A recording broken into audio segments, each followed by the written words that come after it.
అన్నదాత అన్నదాత మీ అన్నదాత చెమటోడ్చి ఆహారాన్నందించే రైతన్నా అనునిత్యం నీ కండదండగా నిలిచే నేస్తం ఎవరన్నా అన్నదాత అన్నదాత మీ అన్నదాత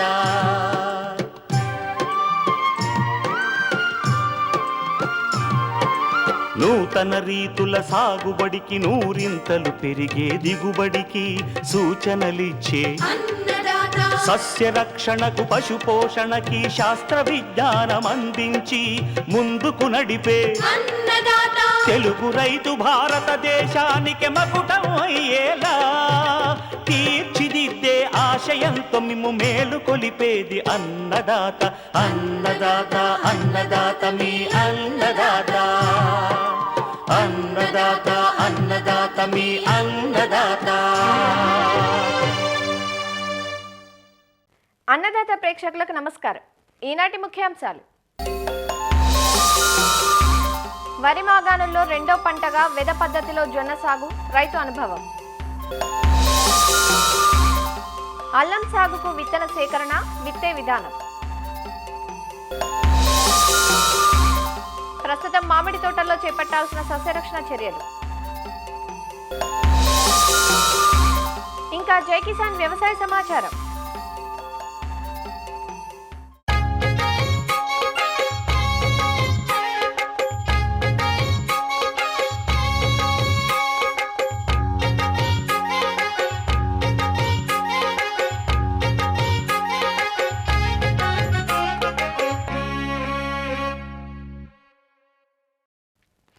జొన్న చిరుధాన్యాల్లో అధిక విస్తీర్ణంలో సాగయ్యే పంట. ఖరీఫ్, రబీ, వేసవి 3 కాలాల్లోనూ సాగు చేస్తుంటారు రైతులు. వరి మాగాణుల్లో వరి తర్వాత జీరో టిల్లేజ్ పద్ధతిలో కూడా సాగు చేయటం చూస్తుంటారు. వరి మాగాణుల్లో జొన్నను వెద పద్ధతిలో ప్రయోగాత్మకంగా సాగు చేశారు గుంటూరు జిల్లా దుగ్గిరాల మండలం వీర్లపాలెం గ్రామానికి చెందిన రైతు ఆళ్ల మోహన్ రెడ్డి.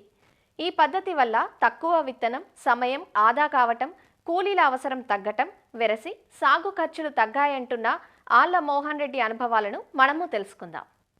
ప్రతి సంవత్సరం కూడా మేము వరి అయిన తర్వాత జొన్న, మొక్కజొన్న అనేది జీరో టిల్లేజ్ విధానంలో సాగు చేయడం జరుగుతుంది. అయితే ఈ సంవత్సరం మేము కొత్త విధానం పాటించి చూద్దామని జొన్నని యథ పద్ధతిలో చేయటం జరుగుతుందండి. అయితే ఏంటంటే ఇప్పుడు మీరు చూస్తున్న క్రాప్ అయితే దగ్గర దగ్గర 60 రోజుల స్టేజ్లో ఉంది. అంటే ఇంకొక 30-40 డేస్కి ఇది హార్వెస్టింగ్కి రెడీగా ఉంది. ఎందుకు దీన్ని యథ పద్ధతికి వెళ్ళామంటే జీరో టిల్లేజ్ విధానంలో ఖర్చు కొంచెం ఎక్కువ వస్తుంది. ఆ ఖర్చును కూడా ఇంకా తగ్గించుకోవడం కోసమని మేము ఈ సంవత్సరం దీనికి రావడం జరిగింది. అయితే ఏంటంటే ఎద పెట్టినందుకు కానీ ట్రాక్టర్తో వాళ్ళు 1500 తీసుకుంటున్నారు సార్. ఎద పెట్టి 3 కట్టర వేసేస్తాడు, శుభ్రంగా లేచిన గడ్డ కూడా పగిలిపోద్ది. తర్వాత ఏం చేస్తామంటే మేము పలచగా నీళ్లు పెట్టుకొస్తాం జర్మినేషన్ కోసం, మొలక కోసం. సో అట్లా నీళ్లు పెట్టిన తర్వాత 1 వీక్కి మొత్తం మనకి మొలక కనపడుతుంది.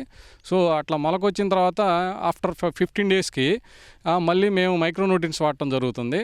అప్పుడు ఆ స్టేజ్ నుంచి ఒక 30 డేస్ అంటే షోయింగ్ చేసిన తర్వాత ఎదబెట్టిన తర్వాత 30 రోజులకి మొదటి తడి ఇవ్వటం జరుగుతుంది. ఆ మొదటి తడిలో కేవలం మేము ఒక 3 కట్టల యూరియానే వాడటం జరిగింది. అయితే ఏంటంటే యూరియా వాడే ముందు వీడ్స్ని కంట్రోల్ చేసుకోవాలి. మేము ఎదబెట్టినప్పుడే వెంటనే దానికి సోలార్ని ఎకరాకి కేజీ బతికాడికి స్ప్రే చేయడం జరిగిందండి. దానివల్ల ఏంటంటే చాలా వరకు మనకి గడ్డి లేకుండా జరిగింది. ఎక్కడన్నా ఉన్నా పలచగా ఉంది కాబట్టి దాన్ని మనం మాన్యువల్గా లేబర్తో ఒక 4-5 అయితే తీసేయడం జరిగింది. సో దీనికైతే మేము కింద గడ్డి ముందు అయితే ఏం కొట్టలేదు. గడ్డి ముందు కొట్టకపోవటం వల్ల ఇది ఇంత హెల్దీగా మనకు కనపడుతుందండి. సో మేము మొదటి దఫాగా వాడిన 3 గంటల యూరియా డోస్ ఒక్కటేను. తర్వాత ఏం చేసామంటే నీళ్లు పెట్టిన తర్వాత ఒక 4 డేస్కి నానో డిఏపి అట్లానే హై కాన్సన్ట్రేటెడ్ జింక్ కూడా వాడటం జరిగింది. ఈ 2 వాడటం వల్ల ఏంటంటే మొక్కకు కావాల్సిన స్ట్రెంత్ జరిగింది. అంటే కింద ఏమో మనం యూరియా అందించాము, పైన ఏమో నానో డిఏపి ఇచ్చాము. దాంతోపాటు మొక్కకు కావాల్సిన సూక్ష్మ పోషకమైన జింక్ను అందించడం జరిగింది. సో దానివల్ల ఏంటంటే అంత హెల్దీగా ఉండటం జరిగింది. మామూలు విధానంలో జనరల్గా రైతులకి ఎకరానికి 25,000 ఖర్చు వస్తుందండి. ఏది హార్వెస్టింగ్తో కలిపి. హార్వెస్టింగ్ దగ్గర ఎవరికైనా ఒకటే అవుతుంది ఖర్చు. మనకి హార్వెస్టింగ్ విధానం కాకుండా మామూలుగా మనం జనరల్గా ఈ ఖర్చు తగ్గించుకోవడానికి ఎదలో మాకు దీనికి ఎదబెట్టినందుకు ఎదబెట్టి 3 కట్టలు వేసేస్తాడు, దానికి 1500 ఛార్జ్ చేస్తున్నారు. అదే మామూలుగా మేము మాన్యువల్ లేబర్తో వేయించాలంటే 2500 రూపాయలు ఛార్జ్ చేస్తున్నారు. అక్కడ మనకు ఒక 1000 రూపాయలు కలిసి వస్తున్నాయి. అట్లానే మనకు వెద పద్ధతిలో సీడ్ కాస్టు 3-3.5 కేజీలు సరిపోతాయి. అట్లా ఒక ప్యాకెట్ మీద ఒక 1/2 కేజీ. అదే మీకు మామూలుగా మన బెజ్జాలు వేసే దాంట్లో అయితే ఎకరానికి 5 కేజీలు 6 కేజీలు వేసేస్తున్నారు. అక్కడ మనకి ఎక్స్ట్రాగా ఇంకో ప్యాకెట్ పడుతుంది, అంటే అది ఒక 1200 ఎక్స్ట్రా కాస్ట్ అవుతుంది. అక్కడ ఒక 1000 రూపాయలు ఎదబెట్టిన దాంట్లో 1000 రూపాయలు, అట్లానే ఇత్తనం ఖరీదు ఒక 2200 రూపాయలు అక్కడ ఎక్సెస్ అవుతుంది. ఎద పద్ధతిలో ఆ 2200 నేను అక్కడికి సేవ్ చేస్తున్నాను. ఎద పద్ధతికను మామూలుగా బెజ్జాలు వేసిన దాంట్లో దానికి దీనికి ఖర్చు వచ్చి ఎద పద్ధతిలోనే మనకి ఖర్చు తగ్గుతుందండి. 5000 నుంచి 6000 ఖర్చు మనకు కలిసి వస్తుంది ఎద పద్ధతిలో అయితే జొన్నలో. అట్లానే మనకి ఈ మిగతా హార్వెస్టింగ్ అంటే దీంట్లో అయినా ఖర్చు ఒకటే వస్తుంది. సో ఇక్కడ ఏంటంటే మేము మెయిన్గా కాంప్లెక్స్లు అనేది సో దీనికి ఎద పద్ధతిలో ఉన్నదానికి ఆ కాంప్లెక్స్ దానికి బదులు మేము నానో డిఏపిని పైన స్ప్రే చేయడం వల్ల అక్కడ మాకు కొంత ఖర్చు కలిసి రావడానికి అవకాశం ఉంది. సో టోటల్గా ఏంటంటే ఈల్డింగ్ కూడా దానికన్నా ఇప్పుడు మా పక్క పొలంలో ఉన్నదానికి దీనికి చూస్తుంటే దానికన్నా ఇదే డెఫినెట్గా ఒక 3 క్వింటాలు అనేది పెంచే వచ్చింది. అంటే 3 క్వింటాలు అంటే కనీసం 2000 ఉంటుందండి యావరేజ్ ఈల్డ్ మనకి కింటా వచ్చి. అంటే అక్కడ ఒక 6000 రూపాయలు అదనంగా వస్తుంది. అంటే అవి ఒక 6000 అవి ఒక 5000 మొత్తం మీద ఒక ఎకరానికి 10 నుంచి 11,000 రూపాయలు అదనపు ఆదాయం తీసుకోవడానికి అవకాశం ఉంది. రైతు మోహన్ రెడ్డి చేస్తున్న వెద పద్ధతిలో జొన్న సాగు విధానం గురించి తెనాలి డివిజన్ వ్యవసాయ సహాయ సంచాలకులు విజయ్ బాబు ఇలా తెలియజేస్తున్నారు.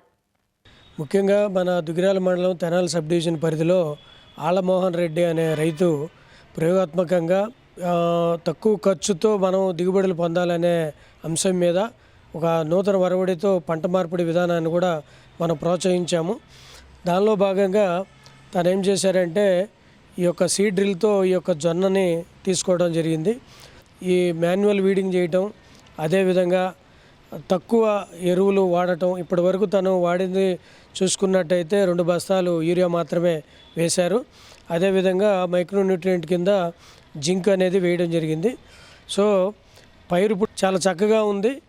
సో ఇది సక్సెస్ అయితే రైతులకి కూడా ఒక మంచి మోడల్ అవుతుందని చెప్పే భావంతో ఇది ప్రోత్సహించడం జరుగుతూ ఉంది. ఖర్చు కూడా 25,000తో జొన్న సాగు చేసే పరిస్థితిలోకి ఈ రైతు రావడం జరిగింది.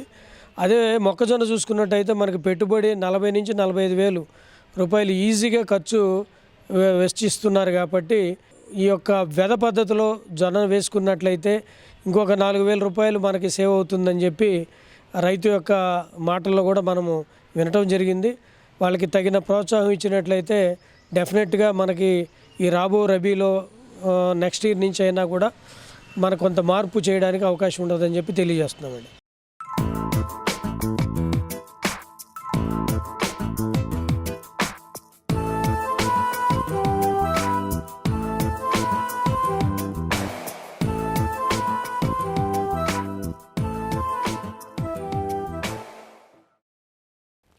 ఫలరాజమైన మామిడి తోటలు ఉభయ తెలుగు రాష్ట్రాల్లో పలు దశల్లో ఉన్నాయి. కొన్ని ప్రాంతాల్లో ఇప్పటికే పూతలు రాగా మరికొన్ని ప్రాంతాల్లో పిందె దశలో ఉన్నాయి. మారుతున్న వాతావరణ పరిస్థితుల కారణంగా ఈ దశలో మామిడి తోటలను పలు రకాల చీడపీడలు ఆశించి నష్టపరుస్తున్నాయి. ముఖ్యంగా పూత దశలో తేనె మంచు పురుగులు ఆశించడం వల్ల పూత రాలిపోతుంది. దీనితో పాటు మసి తెగులు, తామర పురుగులు, కాయమచ్చ ఆశిస్తాయి. వీటిని నివారించుకొని నాణ్యమైన దిగుబడులు పొందాలంటే సరైన నివారణా చర్యలు చేపట్టాలంటూ ప్రస్తుతం మామిడి తోటల్లో చేపట్టాల్సిన సస్యరక్షణ చర్యల గురించి వివరాలు అందిస్తున్నారు ప్రొఫెసర్ జయశంకర్, తెలంగాణ రాష్ట్ర వ్యవసాయ విశ్వవిద్యాలయం వరంగల్ ప్రాంతీయ వ్యవసాయ పరిశోధనా స్థానం కీటక విభాగం శాస్త్రవేత్త డాక్టర్ ఎస్ ఓం ప్రకాష్. మన తెలంగాణ రాష్ట్రంలో కనుక తీసుకున్నట్లయితే ఉద్యానవన పంటల్లో మామిడి అనేది ప్రధానమైన పంటగా సాగు చేయడం జరుగుతూ ఉంటుంది.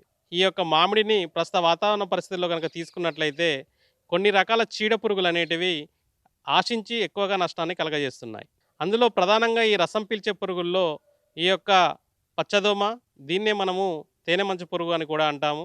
అంతేకాకుండా మనకు ఈ మధ్యకాలంలో ఈ కాయలు ఏర్పడుతున్న సమయంలో ఈ యొక్క తామర పురుగులు అనేటివి ఆశించి ఎక్కువగా నష్టాన్ని కలగజేస్తూ ఉన్నాయి. వీటితో పాటు తెగుళ్ళ విషయంలో కాయమచ్చ తెగులు కూడా ఎక్కువగా ఆశించి ఈ యొక్క అధికంగా నష్టాన్ని కలగజేసే అవకాశం ఉంది. కావున వీటి యొక్క లక్షణాలను సరైనటువంటి సమయంలో గుర్తించి రైతులు సస్యరక్షణ చర్యలు చేపట్టాలి. ఇందులో భాగంగా ముఖ్యంగా మన యొక్క తేనెమంచు పురుగు విషయానికి వచ్చినట్లయితే, ఈ యొక్క తేనెమంచు పురుగు అనేది పిల్ల మరియు పెద్ద పురుగులు రెండూ కూడా ఈ యొక్క అప్పుడే అభివృద్ధి చెందుతున్న ఫ్లవర్స్ అనగా పూల నుంచి గుచ్చి రసాన్ని పీల్చడం వలన పూలు అనేటివి రాలిపోవడం జరుగుతుంది. అంతేకాకుండా ఈ యొక్క పురుగులు అనేటివి తేనె వంటి జిగట పదార్థాన్ని సేవించడం వలన ఆకులపైన అంతా కూడా మస్తెగులు అనేది వ్యాపించి అధికంగా నష్టం అనేది వాటిల్లుతూ మనం గమనించవచ్చు. ఈ యొక్క మస్తెగులు అంతేకాకుండా కాయలపైన కూడా ఏర్పడి కాయ యొక్క నాణ్యత తగ్గిపోవడానికి ఆస్కారం ఉంటుంది. కావున ముఖ్యంగా రైతు సోదరులు గుర్తుంచుకోవాల్సింది, ఈ యొక్క తేనె వంటి జిగట పదార్థాన్ని స్రవించే తేనెమంచు పురుగు కనుక ఈ యొక్క మామిడి తోటలో కనుక ఉన్నట్లయితే మనము వాటి యొక్క నివారణకు సస్యరక్షణ చర్యలు చేపట్టాలి. ఇందులో భాగంగా మనము ఇమిడాక్లోప్రిడ్ అనే మందును 60 మిల్లీలీటర్లు ఒక ఎకరానికి, లేదా థయోమిథాక్సమ్ అనే మందును 50 గ్రాములు ఒక ఎకరానికి కనుక పిచికారీ చేసుకున్నట్లయితే ఈ యొక్క తేనెమంచు పురుగు బారి నుంచి మామిడి పంటను కాపాడుకోవచ్చు. అంతేకాకుండా ప్రస్తుత వాతావరణ పరిస్థితుల్లో ఈ యొక్క తామర పురుగుల ఉధృతి అనేది ఎక్కువగా ఉన్నది. వీటి యొక్క లక్షణాలను కనుక మనం తీసుకున్నట్లయితే, ఈ యొక్క తామర పురుగులు పిల్ల మరియు పెద్ద పురుగులు రెండూ కూడా అప్పుడే అభివృద్ధి చెందుతున్న ఈ బఠానీ గింజ సైజులో ఉన్నటువంటి కాయలను గోకి రసాన్ని పీల్చడం వలన మనకు ఈ కాయలపైన మచ్చలు ఏర్పడడం మనం గమనించవచ్చు. ఈ విధంగా మచ్చలు ఏర్పడి మనకు కాయ నాణ్యత అనేది దెబ్బతినడానికి ఆస్కారం ఉంటుంది. కావున ఇటువంటి కాయలపైన గోకి రసం పీల్చడం వలన ఏర్పడే మచ్చలను కనుక గమనించినట్లయితే ఒక తామర పురుగుల నివారణ కోసము ఈ పిప్రోనిల్ అనే మందును 400 మిల్లీలీటర్లు ఒక ఎకరానికి పిచికారీ చేసుకున్నట్లయితే మనకు ఉపయోగకరంగా ఉంటుంది. అంతేకాకుండా ఈ యొక్క తామర పురుగులు అనేటివి గోకి రసాన్ని పీల్చడం వలన ఎక్కడైతే గోకి రసం పీలుస్తుందో అక్కడ మచ్చలు ఏర్పడి కాయ నాణ్యత కూడా దెబ్బతినే అవకాశం ఉండి దానిపైన శిలీంధ్రం అనేది అభివృద్ధి చెందుతూ ఉంటుంది. కావున దీని నివారణకు మన కోసము కార్బండిజం అనే మందును ఒక 200 గ్రాములు ఒక ఎకరానికి కనుక పిచికారీ చేసుకున్నట్లయితే ఈ యొక్క తామర పురుగుల బారితో పాటు ఈ యొక్క కాయలపైన వచ్చే మచ్చ గురించి కూడా మనము కాపాడుకొని అధిక దిగుబడులు పొందవచ్చు.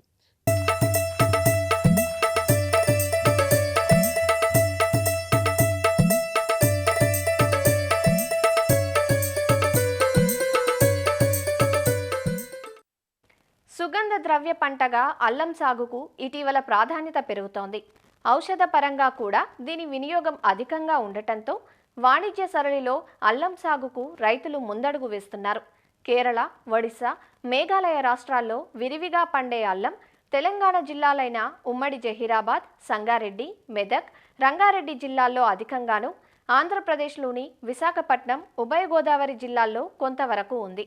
పాక్షిక నీడలోనైనా పెరిగే అల్లాన్ని కోస్తాలో దొండ పందిర్ల క్రింద, తెలంగాణలో ఆముదం, బొప్పాయి చెట్ల కింద సాగు చేయటం కనిపిస్తుంది. ఫిబ్రవరి నుంచి మే మాసం వరకు అల్లం నాటుకునేందుకు అనుకూల సమయం. ప్రస్తుత సమయంలో అల్లం సాగు చేసే రైతులు విత్తన సేకరణలో నిమగ్నమై ఉన్నారు. ఇలాంటి సమయంలో రైతులు అల్లం సాగు కోసం ఎలాంటి విత్తనాన్ని సేకరించాలి, విత్తే సమయంలో తీసుకోవాల్సిన జాగ్రత్తలేమిటో ఇప్పుడు తెలుసుకుందాం. ఎన్నో ఔషధ గుణాల్ని ఇనుమడించుకున్న సుగంధ ద్రవ్యపు పంట అల్లం. సాధారణంగా తెలుగు రాష్ట్రాల్లో అల్లాన్ని ఫిబ్రవరి చివరి వారం నుంచి మే మాసం నెలాఖరు వరకు విత్తుకునే అవకాశం ఉంటుంది. అల్లం విత్తుకునేందుకు పచ్చి దుంపను వినియోగించాల్సి ఉంటుంది. ఎకరాకు 800 నుంచి 1000 కిలోల విత్తనపు దుంప అవసరమవుతుంది. అల్లం పంటకాలం రకాన్ని బట్టి 7-8 నెలలు ఉంటుంది. అంటే మే నెలలో విత్తితే డిసెంబర్, జనవరి కల్లా పంట పూర్తవుతుంది. ఈ సమయంలో విత్తనం సేకరించి మే నెల వరకు పచ్చి దుంపను నిల్వ చేయాలంటే కొంత కష్టం.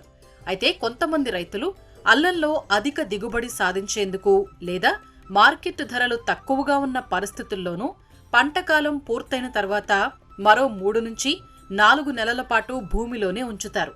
ఈ విధానంలో దుంప తిరిగి మొలకెత్తి కొత్త చిల్ల దుంపలు వృద్ధి చెందటం వల్ల పంట దిగుబడి 50% వరకు పెరుగుతుంది. దీన్ని మోడెం పంట అంటారు. తెలంగాణలోని జహీరాబాద్ ప్రాంతంలో ఈ విధానం ఆచరణలో ఉంది. జనవరిలో అల్లం పక్వ దశకు చేరుకుని పైరు పడిపోయిన తర్వాత 45 రోజుల పాటు నిద్రావస్థలో ఉంటుంది. తిరిగి మార్చి నెలాఖరుకు విత్తనంలో మొలక శాతం ప్రారంభమవుతుంది. ఈ సమయంలో దుంపను సేకరించి విత్తనంగా నిల్వ చేసుకోవచ్చు. అల్లం విత్తన సేకరణలో రైతులు తగిన జాగ్రత్తలు తప్పనిసరిగా పాటించాలి. నాణ్యమైన విత్తనాన్ని చీడపీడలు సోకని పొలం నుంచి సేకరించాలి. సేకరించిన విత్తన దుంపల్ని వారం 10 రోజుల పాటు నీడలో ఆరబెట్టాలి. ఆ తర్వాత పరిశుభ్రమైన ప్రదేశంలో నీడలో కుప్పగా పోసి పైన గోనె పట్టాలు కప్పి నిల్వ ఉంచాలి. ఆరు బయట ఎండ తగిలే ప్రదేశంలో విత్తనం నిల్వ చేయకూడదు. అలా చేస్తే విత్తనం సరిగా మొలకరాదు. విత్తనంపై వేపాకు లేదా వరిగడ్డి కప్పి దానిపై ఎర్రమట్టి, పేడ కలిపిన మిశ్రమాన్ని అలికినట్లయితే నాణ్యత చెడకుండా మంచి విత్తనాన్ని పొందే వీలుంటుంది. విత్తనం నాటే సమయానికి దుంపల్లోని తేమ పూర్తిగా ఆరిపోయి మొలకలు ప్రారంభమవుతాయి. రైతుల అనుభవం ప్రకారం 1000 కిలోల విత్తనం సేకరిస్తే దుంప ఆరుదల తర్వాత 650 కిలోలకు చేరుకుంటుంది. దీనిలో మొలకలు రాని విత్తనాన్ని గ్రేడింగ్ చేసి ఏరివేయాల్సి ఉంటుంది. అందువల్ల రైతులు సాధ్యమైనంత ఎక్కువ విత్తనాన్ని సేకరించి పెట్టుకోవడం అవసరం. విత్తనం నాటే సమయంలో దుంపలో 2 నుంచి 3 మొలకలు వచ్చి 30 నుంచి 35 గ్రాములు బరువు కలిగి ఉండాలి. ఎంచుకున్న దుంపలను లీటరు నీటికి 3 గ్రాముల మెటలాక్సిన్ లేదా మాంకోజెబ్ కలిపిన ద్రావణంలో 30 నుంచి 40 నిమిషాల పాటు నానబెట్టాలి. తరువాత దుంపలను నీడలో ఆరబెట్టాలి. విత్తనాన్ని సంప్రదాయ పద్ధతిలో చదును మళ్లలో నాటుతారు. ఇలా చదును మళ్లలో నాటటం వల్ల వర్షపు నీరు, సాగునీరు మళ్లల్లో నిలిచిపోయి దుంపకుళ్ళు, పుచ్చు ఆశించే ప్రమాదం ఎక్కువగా ఉంటుంది. అలా కాకుండా అల్లాన్ని ఎత్తైన బెడ్లపై నాటుకొని బిందు సేద్యంతో సాగు చేయటం మంచిది. బెడ్లను 20 నుంచి 30 సెంటీమీటర్లు ఎత్తుతో 75 నుంచి 100 సెంటీమీటర్లు వెడల్పుగా తయారు చేయాలి. వరుసల మధ్య 30 సెంటీమీటర్లు, వరుసల్లో దుంపల మధ్య 15 సెంటీమీటర్లు దూరం ఉండేలా డ్రిప్ లేటరల్కు ఇరుప్రక్కలా విత్తన దుంపలను నాటుకోవాలి. విత్తన దుంపలు నాటేటప్పుడు మొలకెత్తిన భాగాలు పైకి ఉండేలా నాటాలి. నాటిన 2-3 వారాలకు దుంపలు మొలకెత్తుతాయి. ఇలా అన్ని ఆధునిక పద్ధతులను ఆచరించి అల్లం సాగులో అధిక దిగుబడులు పొందవచ్చు.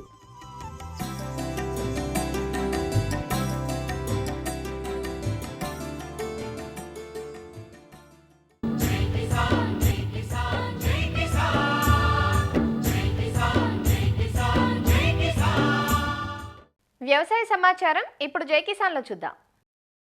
కర్నూలు జిల్లా బనవాసి కృషి విజ్ఞాన కేంద్రంలో శాస్త్రీయ పద్ధతిలో తేనెటీగల పెంపకంపై శిక్షణా తరగతులు ప్రారంభమయ్యాయి.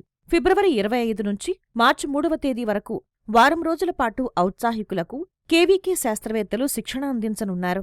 ఆంగ్రూ ఆధ్వర్యంలో జాతీయ తేనెటీగల సంస్థ అటారీ జోన్ 10 సహకారంతో దాదాపు 25 మందికి శిక్షణ ఏర్పాటు చేశారు. ముఖ్యంగా మన ప్రాంతంలో పెంపకానికి అనువైన తేనెటీగల రకాలు, శాస్త్రీయంగా తేనెటీగల పెంపకం, తేనె ఉత్పత్తి, ఉప ఉత్పత్తుల తయారీ వంటి వాటి గురించి శిక్షణ అందించనున్నారు. శిక్షణ అనంతరం ధృవీకరణ పత్రాలతో పాటు ఎంపిక చేసిన ఔత్సాహిక పెంపకందారులకు ఉద్యాన శాఖ సహకారంతో తేనెటీగల బాక్సులను సైతం అందించనున్నట్లు వివరిస్తున్నారు.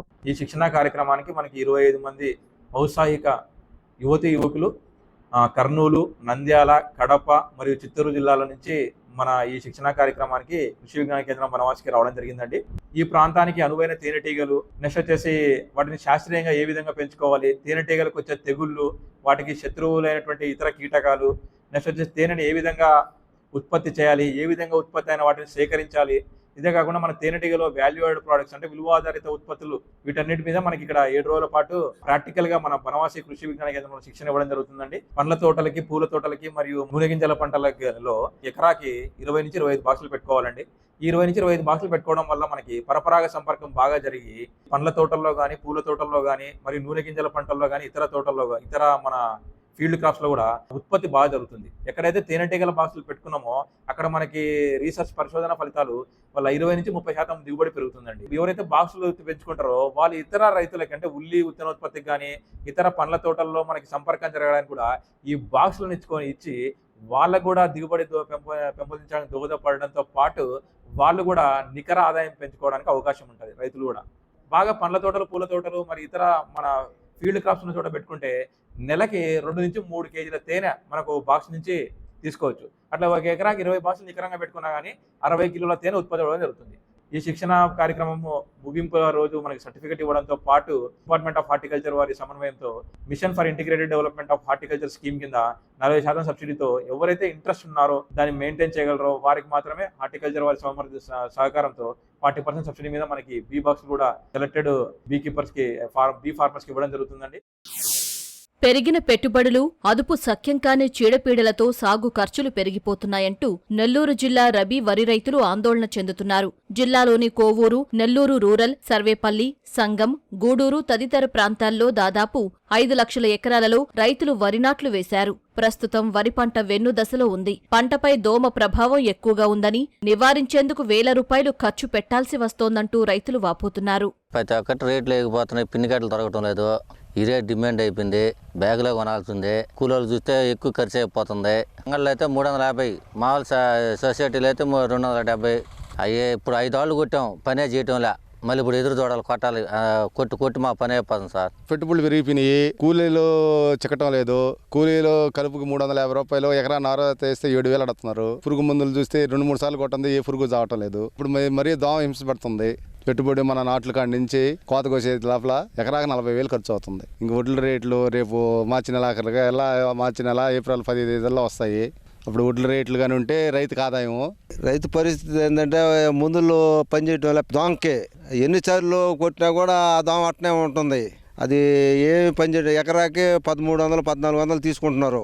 మాకు అన్నీ నష్టమే. పురుగు ముందు చూస్తే ఈరి 1 రూపాయి తక్కువ కాబట్టి ఈ దుక్కిపిండిలు 1350, 1400, 1600 చేసేస్తారు.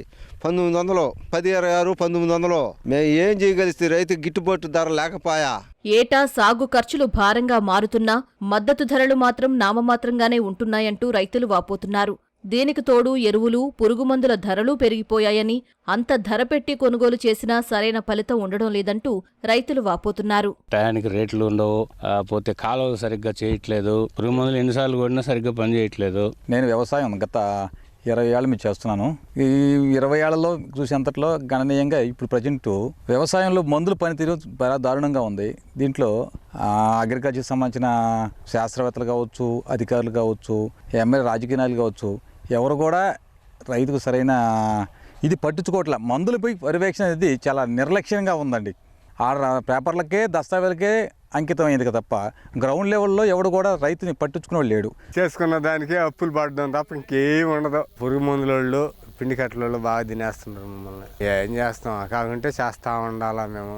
తప్పదు మాకు, అంతకంటే చేద్దాం తప్ప ఇంక ఏ చేద్దాం ఉండదు. కొట్టి వారం కూడా కాలేదు, మళ్ళీ దోమ పడింది. రేట్లు ఏమంటే అదిరిపోతుండే మందుల రేట్లు. ఎక్కడి నుంచి తెచ్చి కట్టాలి ఇంకా. గత ఏడాదితో పోల్చితే ఈసారి వరి సాగులో చీడపీడల ప్రభావం తక్కువగా ఉందంటూ జిల్లా వ్యవసాయాధికారులు చెబుతున్నారు. ప్రస్తుతం కొన్ని ప్రాంతాల్లో దోమ ఉధృతి ఎక్కువగా ఉందని, అధికారుల సూచనలతో రైతులు మందులను పిచికారీ చేయాలంటూ సూచిస్తున్నారు. అలానే మందుల కొనుగోళ్లలో రైతులకు ఎలాంటి అవాంతరాలు ఎదురైనా, నాసిరకం మందులు ఎవరైనా అంటగట్టినా ఆ డీలర్లపై కఠిన చర్యలు తీసుకుంటామంటూ హెచ్చరిస్తున్నారు. ముఖ్యంగా ఈ సంవత్సరం మనము చీడపీడల విషయంలో పోల్చుకుంటే గత సంవత్సరం కన్నా ఈ సంవత్సరం చాలా తక్కువ చీడపీడలు అనేవి మనకి అబ్జర్వ్ చేయటం జరిగిందండి. ఈ వరి పంటలో ఇప్పుడిప్పుడే కొంచెం దోమ అక్కడక్కడ కనపడతా ఉంది. ఆ దోమకు కూడా మనకి మంచి కంపెనీ మందులు, అంటే మల్టీనేషనల్ కంపెనీస్లో సంబంధించిన మందులు ఒక లైసెన్స్ డీలర్ దగ్గర బిల్లు తీసుకొని దాని బ్యాచ్ నెంబర్ కూడా మనం రికార్డ్ చేసుకోవాలి. రైతు పేరు, ఎన్ని ఎకరాలు తీసుకున్నాము, ఆ బ్యాచ్ నెంబరు, ఆ బిల్లు తీసుకున్న తర్వాతే అతని దగ్గర నుంచి కొనుగోలు చేయాలి. ఆ కొనుగోలు చేసిన మందుని కూడా రికమెండెడ్ క్వాంటిటీలో, అంటే మనకి ఎకరాకి ఎంత రికమెండ్ చేస్తున్నారు అనేది కూడా చూసుకొని దాని ప్రకారం స్ప్రే చేసుకోవాలండి. ఎక్కడైనా కొంతమంది ఈ మధ్య మందులు పనిచేయటం లేదు మాకు అని చెప్పేసి చెప్తా అనుమానం ఉన్న చోట అయితే మనకి పురుగు మందులు ల్యాబొరేటరీస్ ఉన్నాయి మన దగ్గర. వాళ్ళు కూడా వచ్చి కొంచెం టెస్ట్ చేయించుకొని ఏదన్నా కెమికల్స్ అనుమానం ఉన్న చోట కూడా మనకి టెస్ట్ చేయించుకోవడానికి అవకాశం ఉంది. కాబట్టి దగ్గరలో ఉన్న వ్యవసాయ అధికారిని సంప్రదించాల్సిందిగా కోరుకుంటున్నాం. కంప్లైంట్ వచ్చి అది నకిలీ మందు అని తేలిందంటే వాళ్ళకి ఖచ్చితంగా లైసెన్స్ రద్దు చేస్తాము అండ్ వాళ్ళ మీద కఠిన చర్యలు కూడా తీసుకోవడం జరుగుతుంది. పంటల సాగు క్రమంలో రైతులు అధీకృత డీలర్ల నుంచే విత్తనాలు గాని, పురుగుమందులు గాని కొనుగోలు చేయాలంటూ అధికారులు చెబుతున్నారు. అలానే తప్పక రసీదు పొంది పంట చివరి వరకు భద్రపరుచుకోవాలంటూ సూచనలిస్తున్నారు. మరిన్ని విభిన్నాంశాలతో రేపటి అన్నదాతలో మళ్లీ కలుసుకుందాం. నమస్కారం. అన్నదాతలు తమ సందేహాలు, సమస్యలను 1800-425-4085 టోల్ ఫ్రీ నెంబర్లో ఉదయం 10 గంటల నుంచి 11 గంటల మధ్య పని దినాలలో సంప్రదించగలరు.